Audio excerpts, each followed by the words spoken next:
I was 20 when the remnants of my childhood nightmares resurfaced, but their origin traces back to the tender age of 5.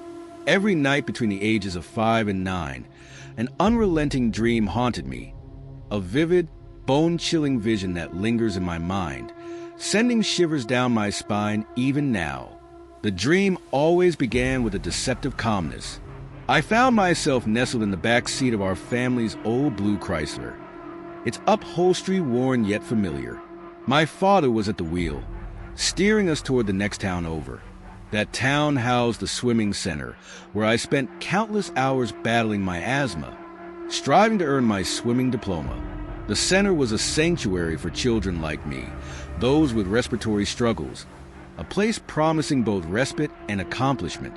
As we drove, the journey felt routine, the landscape passing by in a steady, predictable rhythm. But an invisible tension knotted the air as we neared our destination. The sky seemed to darken unnaturally, casting long, sinister shadows across the road. My heart pounded with an inexplicable anxiety, an ominous prelude to the horror that was about to unfold. Approaching the gate of the swimming center, everything shifted. The dream transformed from mundane to nightmarish in an instant.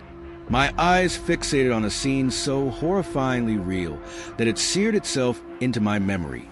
There, in the dim light of dusk, a friend of my brother's was being dragged towards a building by his parents. His small frame twisted and convulsed against their unyielding grip, tears streaming down his face as he clawed desperately at the ground, trying to escape. His screams were muffled by the oppressive silence that enveloped the scene. Behind him, an endless line of children stretched out, their numbers seemingly infinite. Each child was accompanied by their parents, all moving in a mechanical, unfeeling procession toward the same ominous building. Their faces were ghostly pale, devoid of color and emotion. Their movements were jerky and unnatural, as if puppeteered by unseen forces. The eyes of every child were vacant, glazed over with a lifeless stare that suggested they were mere shadows of their former selves. A crushing sense of dread settled in my stomach, knotting it into painful tangles. Panic surged through me as I desperately pleaded with my father to turn the car around. My voice cracked with fear, but he remained unmoved, his gaze fixed unwaveringly forward. His silence was suffocating, an impenetrable barrier that isolated me from the growing terror outside. The car entered the facility, and the world outside dissolved into an oppressive void. The interior was a stark contrast to the dim, chaotic exterior. The lighting inside was almost non-existent, casting long, dark shadows that seemed to twist and writhe along the sterile white walls. The hallways were eerily silent, save for the faint, unsettling noises that echoed in the distance. Muffled cries, indistinct whispers, and the soft shuffle of unseen feet. We were led through a labyrinth of blank, featureless rooms. Each corridor mirrored the next, creating an endless maze of monotony and despair. There were no windows to offer a glimpse of the outside world, no furniture to provide any semblance of comfort or familiarity. The air was thick with a palpable sense of lifelessness, a suffocating atmosphere that made each breath feel like a struggle. Isolation gnawed at me as we traversed the facility. I caught glimpses of movement just out of sight. Shadows darting behind doors, fleeting silhouettes disappearing around corners. The muffled noises grew louder, more distinct, yet remained just beyond my perception. It was as if the building itself was alive, pulsating with a dark, malevolent energy that thrived on fear and uncertainty. Eventually, we were ushered into a room that resembled an operating theater, but twisted by some perverse corruption.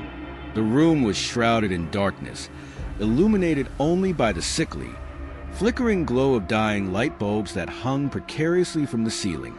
The air was heavy and oppressive, laden with an almost tangible thickness that made breathing feel like wading through water. The temperature was unnaturally cold, sending icy tendrils down my spine. I was paralyzed, unable to move or speak, forced to lie there on a cold, unyielding surface. My eyes were drawn to the flickering light above, each stutter of the bulb casting grotesque shadows that danced and morphed into nightmarish shapes. Time seemed to stretch interminably as I lay there, every second amplifying the dread that clawed at my sanity. The room felt like a prison, a liminal space caught between reality and nightmare, where hope was extinguished and despair reigned supreme. Just as an overwhelming sense of impending doom settled in, my eyes would involuntarily flutter shut, and I would awaken every single time, on the brink of some unfathomable horror that never fully materialized. The dream would dissolve into darkness, leaving me drenched in sweat, my heart racing, and my mind grappling with the vivid terror that had just consumed me. What's particularly unnerving is that, despite this recurring nightmare, I never experienced any genuine fear of swimming pools or doctors in my waking life. I wasn't afraid of the water or the people around me. In fact, I embraced swimming as a means to conquer my asthma.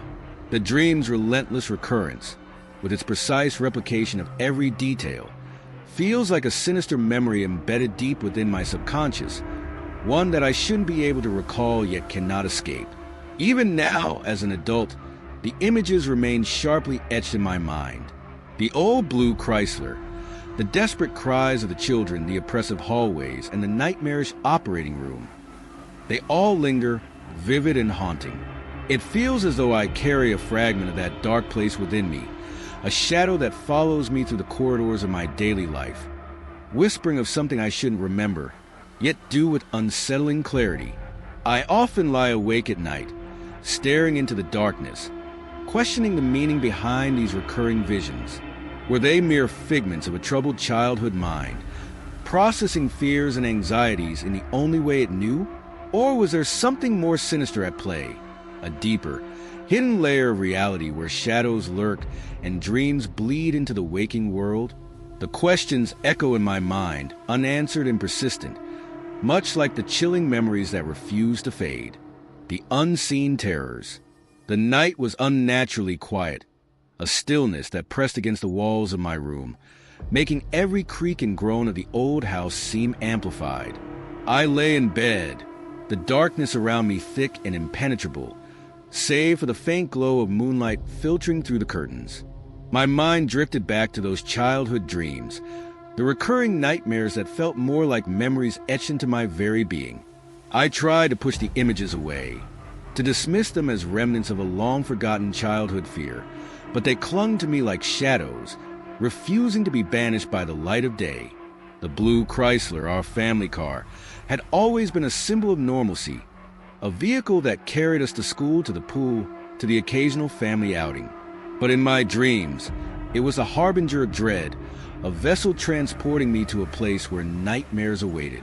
The swimming center, a place meant to symbolize progress and healing, had transformed into a gateway to horror. The facility's facade, once welcoming and bright, now loomed ominously in my dreams, its gates like the maw of some great beast, swallowing the innocence of childhood. The line of children, each one a mirror image of those I knew, stood in stark contrast to their true selves.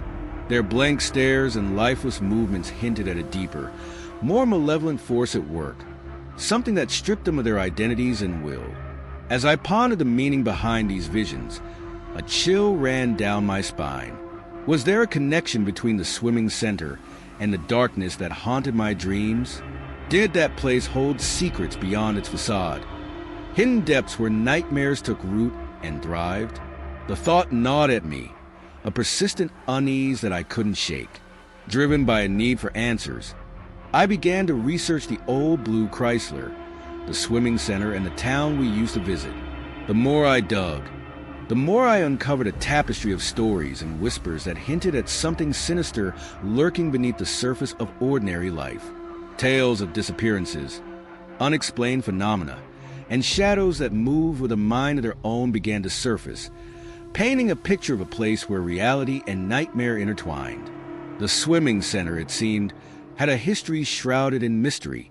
Former patrons spoke of strange occurrences, unexplained noises in the night, children vanishing without a trace, and an oppressive atmosphere that seemed to suffocate those who entered. Some claimed to have seen apparitions, ghostly figures that wandered the halls, forever trapped in a state of fear and despair.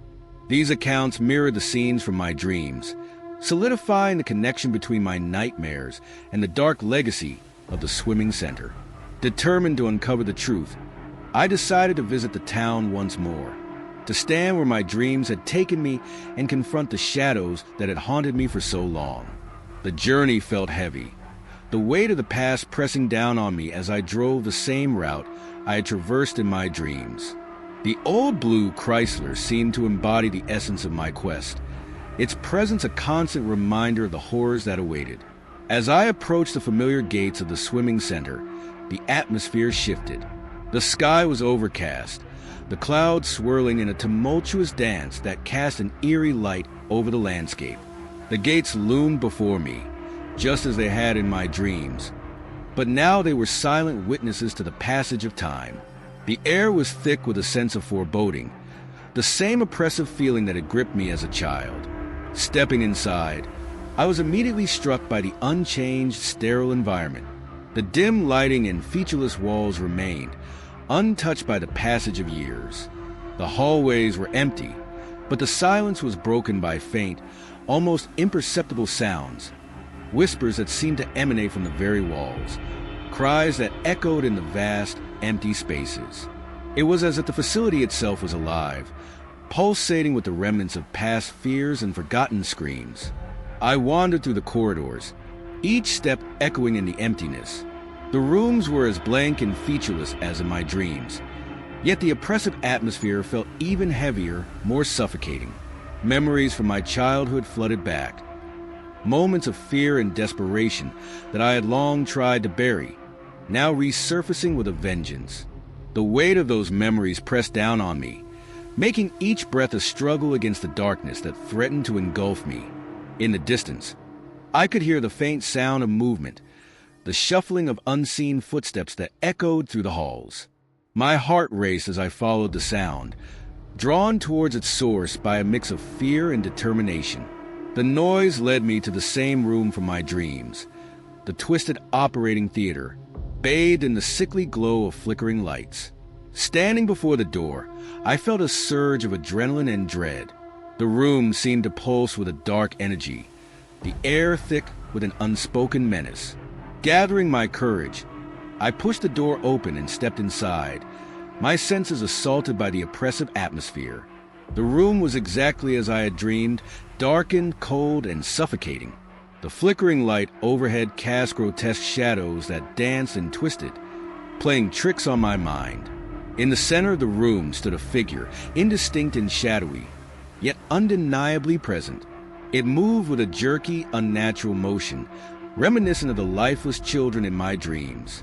As I approached, the figure began to take shape, revealing the ghostly visage of a child. One of the children from the line in my dream, eyes blank and hollow. It reached out towards me, its movements slow and deliberate, as if yearning for something it could never attain. A wave of recognition washed over me, mingled with an overwhelming sense of sorrow and loss. These were the children from my dreams, forever trapped in a liminal space where fear and despair reigned. Their existence was a testament to the darkness that had taken hold of the swimming center, a darkness that had seeped into my subconscious and manifested in my nightmares. As I stood there, facing the spectral child, a realization dawned upon me. The dreams were not just nightmares but memories, echoes of a past I had never fully understood. The swimming center was more than a place for overcoming asthma. It was a place where fears were magnified, where the line between reality and nightmare blurred into oblivion. I reached out towards the apparition, feeling an inexplicable connection that transcended time and space. The child's hollow eyes met mine, and in that moment, I understood the true horror of the place. A place where children's fears were harvested, feeding a dark, insatiable force that thrived on their terror. The operating room was not just a setting for my nightmares. It was the heart of the darkness, the epicenter where fear was manipulated and nightmares were born. As the realization settled in, the room began to distort, the flickering lights intensifying into a blinding brilliance that forced me to shield my eyes. The air grew thick, making each breath a battle against the oppressive weight that threatened to suffocate me.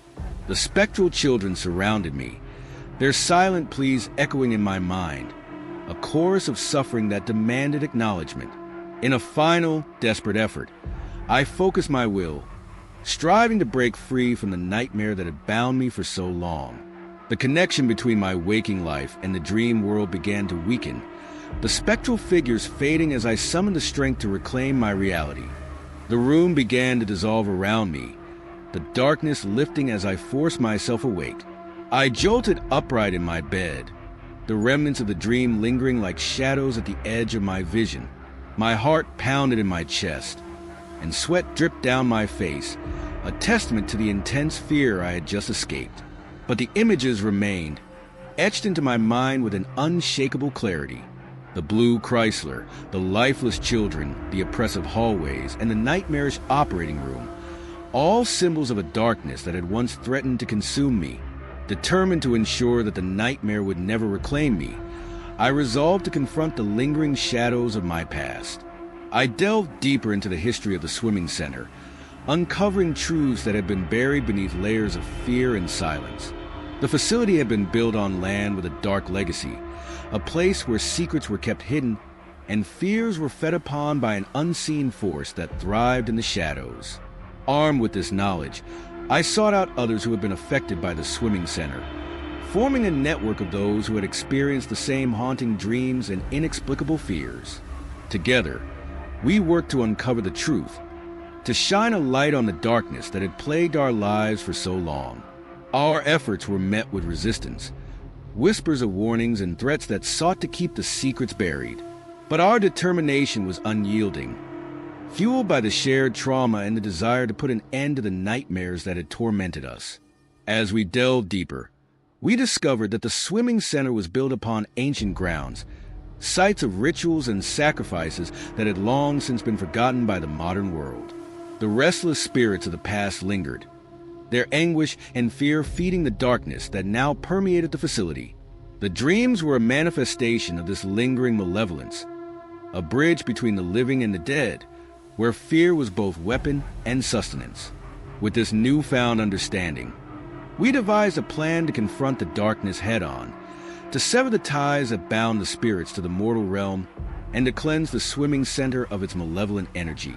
It was a perilous endeavor, fraught with danger and uncertainty, but the alternative was far worse: the perpetuation of the nightmares that had scarred our lives. The night of the confrontation was cloaked in an unnatural stillness, the air thick with anticipation and fear. Armed with rituals and tools designed to dispel the darkness, we entered the swimming center, our footsteps echoing in the silent halls. The oppressive atmosphere weighed heavily upon us, but our resolve remained unbroken. As we navigated the familiar corridors, the air grew colder, the shadows more pronounced. The spectral children appeared once more, their hollow eyes watching us with a mix of sorrow and longing. But this time, we were prepared. Guided by the knowledge we had uncovered, we performed the rituals with unwavering determination, chanting words of power that resonated through the building. The darkness responded violently, resisting our efforts with a fury that threatened to consume us. The flickering lights intensified, the shadows twisting into grotesque forms that reached out to ensnare us. But we stood our ground, channeling our collective strength and focus into the rituals that would banish the darkness once and for all. In the heart of the operating room, the culmination of our efforts took shape. The spectral children gathered around us, their presence a testament to the lives that had been lost to the darkness. As we completed the final incantations, a brilliant light erupted from the center of the room, engulfing us in its purifying glow.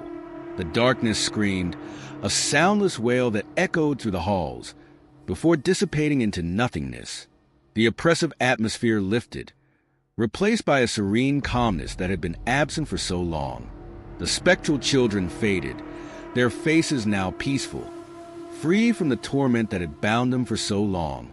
The swimming center, once a place of nightmares, now stood as a testament to our triumph over the darkness that had threatened to consume us. Exhausted but victorious, We emerged from the facility, the first light of dawn breaking on the horizon. The blue Chrysler awaited us, its presence a reminder of the journey we had undertaken and the fears we had conquered. As we drove away, the memories of the nightmares began to fade, replaced by a sense of closure and healing. The dreams no longer haunted me, their grip loosened by the confrontation with the darkness that had once ruled my subconscious. The swimming center, now cleansed of its malevolent energy, became a symbol of resilience and the power of confronting one's deepest fears. The echoes of the blue Chrysler lingered as a reminder of the path we had taken, a journey from fear to empowerment, from nightmare to peace. Yet, even as the nightmares were banished, a lingering question remained. What other shadows lingered in the corners of our world, waiting to be uncovered and confronted? The journey had taught me that darkness could reside anywhere, hiding behind the facade of normalcy, waiting for the right moment to emerge. But armed with the knowledge of our triumph, I felt a renewed sense of strength and determination to face whatever fears awaited, knowing that even the darkest nightmares could be overcome. Whispers in the hallway. Months passed since the night we cleansed the swimming center of its darkness. Yet the memories of those harrowing experiences remained vivid in my mind. The nightmares had ceased, replaced by a lingering sense of unease that I couldn't quite shake. It was as if the act of confronting the darkness had only partially lifted the veil, leaving behind whispers that echoed through the corridors of my subconscious. One evening, as I sat alone in my room, the moon casting long shadows through the window, I felt a familiar chill crawl up my spine. The silence was oppressive, the stillness almost too heavy to bear. I tried to ignore it, attributing the sensation to remnants of past fears, but the feeling persisted, growing more insistent with each passing moment. I stood up, restless and unsettled, and decided to take a walk to clear my mind. The night air was crisp, the stars obscured by thick clouds that seemed to press down on the town like a suffocating blanket. As I walked the familiar streets, the memories of the swimming center resurfaced, mingling with a growing sense of foreboding that I couldn't quite place. Turning onto a side street I rarely visited, I found myself drawn to an old, abandoned building. It was an old warehouse, its windows shattered, and its exterior covered in graffiti and decay. A sense of curiosity piqued within me, tempered by an inexplicable sense of caution.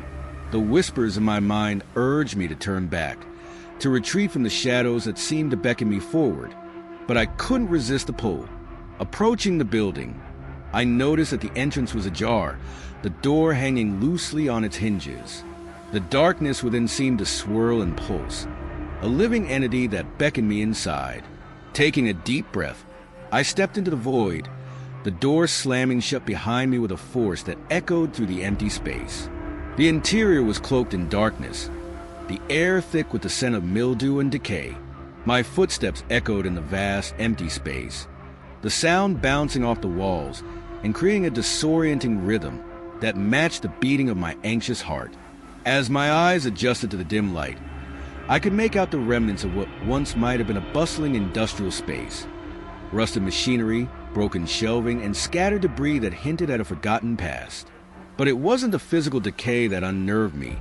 It was the presence that lingered in the shadows, an unseen force that watched and waited. The whispers returned, soft and insistent, threading through the silence like tendrils of smoke. They were indistinct, almost unintelligible, but the emotion behind them was clear, a mix of sorrow, anger, and desperation that sent shivers down my spine. I ventured deeper into the building, the whispers growing louder, more urgent. The darkness seemed to respond to my presence, shifting and swirling around me as if alive. The air grew colder, the temperature dropping to a chilling level that made each breath a visible struggle. My mind raced, trying to make sense of the sensations, the lingering echoes of past horrors blending with the present unease. As I navigated the maze-like interior, I stumbled upon a room that stood out amidst the decay. It was an old office, the door hanging off its hinges, the room itself cluttered with old papers and broken furniture. But what caught my attention was a faint glow emanating from a corner of the room, a dim light that seemed to pulse with an otherworldly energy. Drawn towards the light, I approached cautiously, the whispers now almost deafening in their intensity. The glow illuminated a figure seated at a desk, hunched over and indistinct in the dim light. As I drew closer, the figure became clearer, a child, no older than I had been during my recurring nightmares, sitting alone in the room, head bowed and shoulders shaking with silent sobs. My heart raced as I realized the connection. The child mirrored the ones from my dreams, the spectral figures that had once haunted my nights. The room felt charged with a palpable sense of sorrow and loss, the air thick with the weight of unspoken pain. I took a tentative step forward, reaching out a hand towards a child, hoping to offer some semblance of comfort or closure. But as my hand neared the figure, the whispers coalesced into a single, piercing scream that shattered the silence and sent me reeling backward. The child vanished, replaced by an oppressive darkness that seemed to surge forward, engulfing me in its malevolent embrace. Panic surged through me as I struggled to find my footing, the darkness pressing in from all sides, suffocating and inescapable. Desperate to escape, I turned and fled the room, the whispers morphing into agonized screams that echoed through the halls. The building seemed to twist and contort around me, the layout shifting in a disorienting dance that left me lost and vulnerable. Each step was a battle against the encroaching darkness, the oppressive atmosphere threatening to consume me entirely. Just as the darkness reached its peak, I found myself thrust into blinding light, the door of the building slamming shut behind me with a thunderous finality. Gasping for breath, I collapsed onto the cold pavement outside, my heart pounding in my chest, the echoes of the whispers fading into the night. The abandoned building stood silent once more, its secrets and sorrows locked away behind its decaying facade. As I regained my composure, the memories of my childhood dreams and the recent confrontation with the swimming center's darkness intertwined, revealing a deeper, more complex web of fears and unresolved traumas. The abandoned warehouse was more than a mere building. It was a nexus of past horrors, a place where the echoes of forgotten fears lingered, waiting to be awakened. Determined to uncover the truth behind these recurring visions and the sinister pull of the abandoned building, I delved deeper into the history of the town, unearthing tales of forgotten tragedies and hidden secrets that had long been buried beneath layers of time and silence. The more I learned, the more I realized that the darkness I had faced was part of a larger, more intricate tapestry of fear and sorrow that had plagued the town for generations. Stories of missing children, unexplained disappearances, and hauntings became intertwined with the narrative of the swimming center, painting a picture of a town grappling with its own haunted past. The blue Chrysler, the swimming center, and the abandoned warehouse were all connected threads in this dark narrative, each location serving as a conduit for the lingering fears and unresolved traumas that had festered over the years. Armed with this knowledge, I sought out others who had been touched by the town's dark legacy, forming a network of individuals bound by shared experiences and a common goal: unearthing the truth and putting an end to the cycle of fear that had haunted us for so long. Together, we delved into forgotten archives, pieced together fragmented stories, and confronted the shadows that had long eluded us. Our journey led us to the heart of the town's darkest secrets, revealing a web of corruption, neglect, and unspoken horrors that had been concealed by those in power. The swimming center, the abandoned warehouse, and other key locations were all linked to a series of events that had left indelible scars on the community. Scars that had only been visible through the lens of fear and nightmares. Determined to bring light to the darkness that had overshadowed our lives, we devised a plan to confront the remaining shadows and heal the wounds that had been inflicted by generations of unaddressed fears. It was a perilous endeavor, fraught with emotional and psychological challenges, but our collective strength and unwavering determination propelled us forward. The night of our final confrontation was marked by an eerie stillness, a silence that seemed to hold its breath in anticipation. Armed with the knowledge we had gathered and the rituals we had honed, we approached the swimming center once more, the blue Chrysler standing as a symbol of our journey and our resilience. As we entered the facility, the oppressive atmosphere greeted us, the darkness pulsating with a malevolent energy that sought to repel our efforts. The whispers returned, louder and more insistent than ever, but this time we were prepared. Together, we performed the rituals, chanting words of power and invoking the light to dispel the shadows that had held sway for so long. The darkness fought back with a ferocity that threatened to overwhelm us, but our collective strength held firm, pushing against the malevolent forces that sought to reclaim their hold. The flickering lights intensified, casting grotesque shadows that writhed and twisted in defiance, but our unwavering resolve kept us anchored in the face of the encroaching darkness. In the heart of the operating room, we completed the final incantations, channeling our collective energy into a beam of pure light that pierced through the darkness. The shadows screamed in silent agony, their forms dissolving into nothingness as the light consumed them, purging the facility of its malevolent presence. The oppressive atmosphere lifted, replaced by a serene calm that spread through the facility and beyond, seeping into the very fabric of the town. The spectral children appeared one last time, their eyes now filled with peace and gratitude, before fading into the light, their tormented souls finally at rest. Exhausted but triumphant, we emerged from the swimming center, the first rays of dawn breaking on the horizon, signaling a new beginning for the town and its people. The blue Chrysler awaited us, its presence a reminder of the journey we had undertaken and the darkness we had overcome. As we drove away, the memories of the nightmares began to fade, replaced by a sense of closure and healing that promised a brighter future. The nightmares had been vanquished, but the lessons lingered, a testament to the power confronting one's fears and the strength that comes from unity and determination.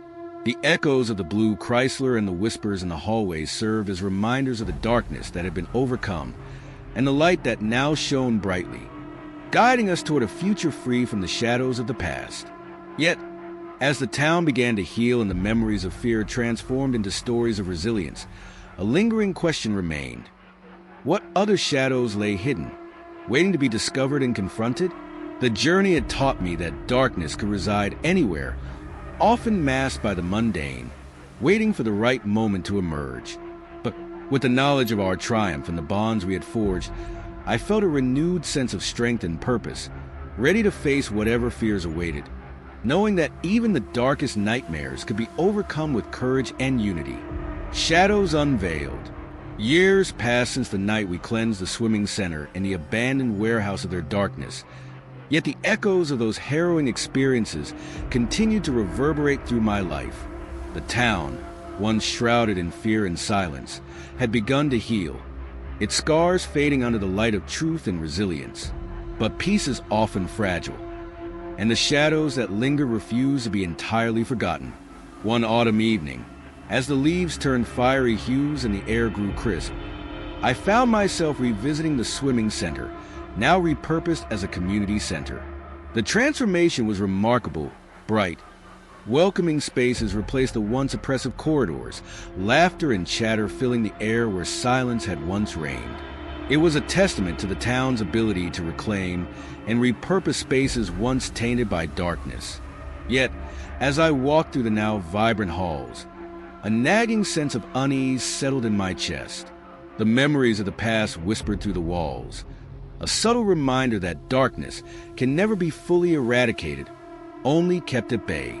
I shook off the feeling, attributing it to residual anxiety from our previous confrontations, and continued to explore the rejuvenated center. In a quiet corner of the building, I discovered a room that had remained untouched, hidden behind a false wall in the basement.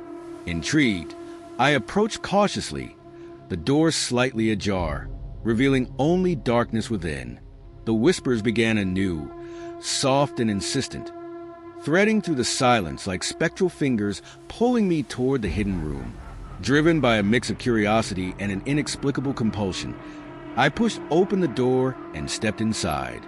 The room was small and unassuming, but the air within was thick with the same oppressive energy that had haunted me for so long. The walls were lined with old photographs and newspaper clippings, remnants of the town's forgotten history. Among them, I found references to